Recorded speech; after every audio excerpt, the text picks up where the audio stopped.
Greetings, Mario Party DS is a fairly just okay game, but what makes it just fairly okay? Well, we'll get into that, starting with the boards, which in DS are all kind of just meh.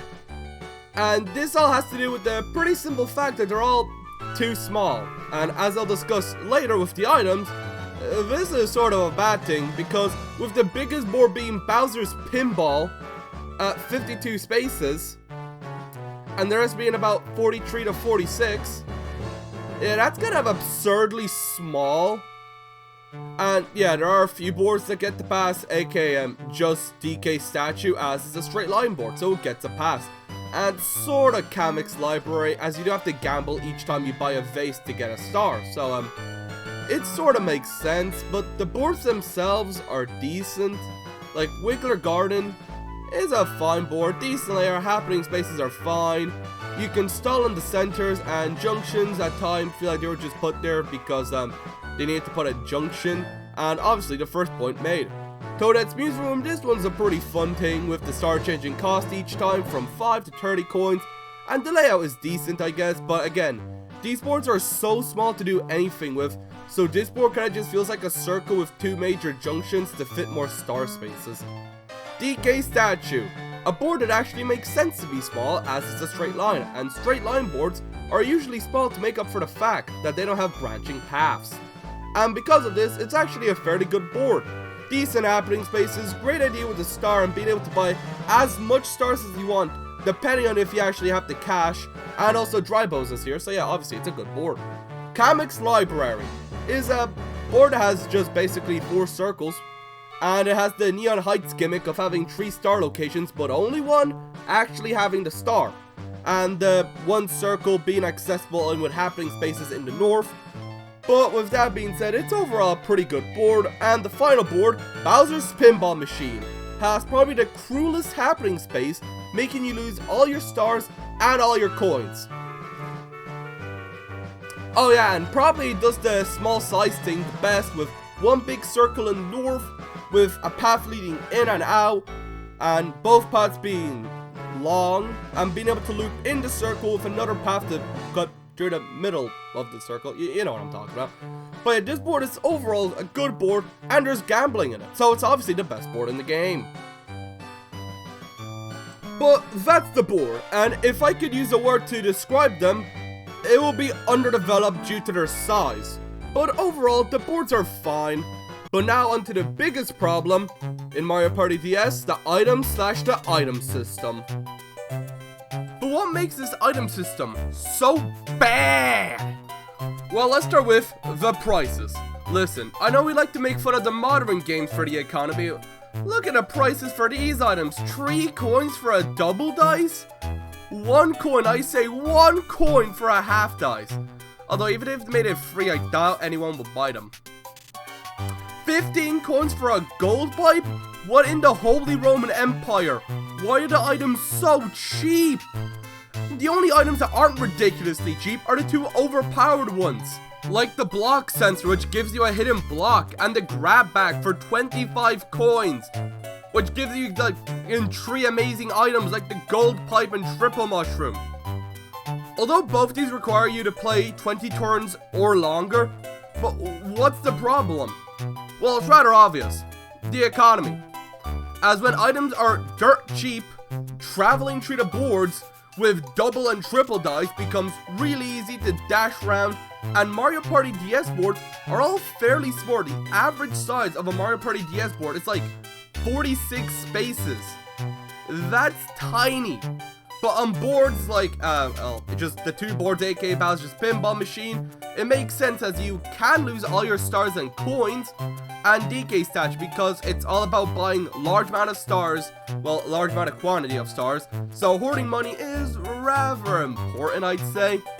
Now onto a pretty short point, but quantity. Why is there only 7 items? And one of them gives you 3 items, so technically 6 items, and sometimes 5 items. Not counting hexes, but you can't buy hexes, so the point still stands, of it being kinda lame. I know hexes were sorta meant to make up for this, but as discussed later, that doesn't really fix anything. But there's something that makes this even worse. There's no limit on how much items you can purchase. So you can buy 3 golden pipes if you want to.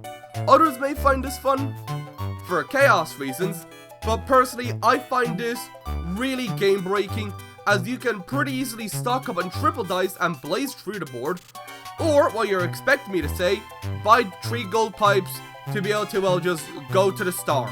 Or just be able to buy 3 gold pipes or any other combination of items.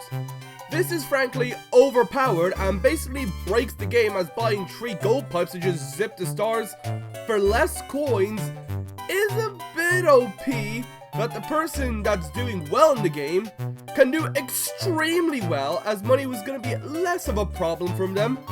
So yeah, that's sort of broken and makes this game a wee bit boring on the not 2 boards mentioned earlier. Now for the final thing on the items is hexes. I don't like hexes. They're just lame versions of orbs from Mario Party 6 and 7 that disappear when landed on. And it's lame that you can't build up an area as they'll disappear. Also, the effects are lamer besides the Star Seal ones. But that's the, frankly, horrible item system. But now let's just move on to the minigames. Now on to the minigames, and the minigames here are fairly good. Standouts being Shortcut Circuit, Domino Effect, Sub Surfers, Fast Food Frenzy, Flash and Dash, Double Vision, and Cube Crashers, and a few others. But yeah, Mario Party DS has very good quality minigames and a very good library, and in my opinion, Mario Party DS has 0 bad minigames.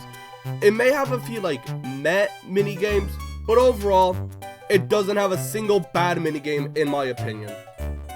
But now on to the story mode, and it's fine. It's just playing the boards with boss minigames at the end that are fairly good, and at the end you unlock Bowser's Pinball. So it's a good enough story mode. It's serviceable. You know, it's good. It's good. Now on to the side modes, and besides, you know, free play but you play 5 minigames. Now, Battle Cup is actually a pretty neat concept. You choose 5 minigames and then you just compete to see who wins them. Pretty simple, but it's a pretty neat concept, just choosing 5 minigames you want to play, or I'm just choosing the same 5 minigames to, I don't know, play the same minigame 5 times in a row, but, for score. Score Shuffle! It's just playing like a few minigames and then seeing how much points, or just seeing how good you do in the minigames to see how much points you get. And, you know, whoever gets the most points wins, obviously. But now, Rocket Rascals, that's a good mode. Now, I don't have footage because I could unlock it, but playing it on the DS is very fun. Being able to mess up opponents by blocking their path, by putting down a, well, path that doesn't work with their path, and trying to build up the appropriate path is fun, and is certainly a great mode that I would highly recommend playing, because it is fairly fun for the reasons I mentioned, being able to, you know, screw someone over. But yeah, it's a very fun mode. And now on to the last thing, Puzzle Party. And wait a minute, these all look fairly familiar. Yeah, these are just ports, besides Triangle Twisters. So that's lame, but in very minor defense, it is just side mode or bonus content like Free Run in Black Ops 3. So, well, yeah, it is a bit lame, and I can sort of forgive it because it's just a little side mode that you play once in a while, and it's not the main content of the game. But with all that being said, my final verdict for Mario Party DS is a 6 out of 10. The boards are, you know, decent to good, the minigames are great, item system's completely horrible, and, you know, the side mode is pretty decent, and along with the little puzzle party thing with a decent story mode. So yeah, that's what I'm gonna give Mario Party DS a 6 out of 10. But other than that, if you like what you saw, like and subscribe, and if you disagree with anything I said, then tell me why in the comments, and I'll see y'all later.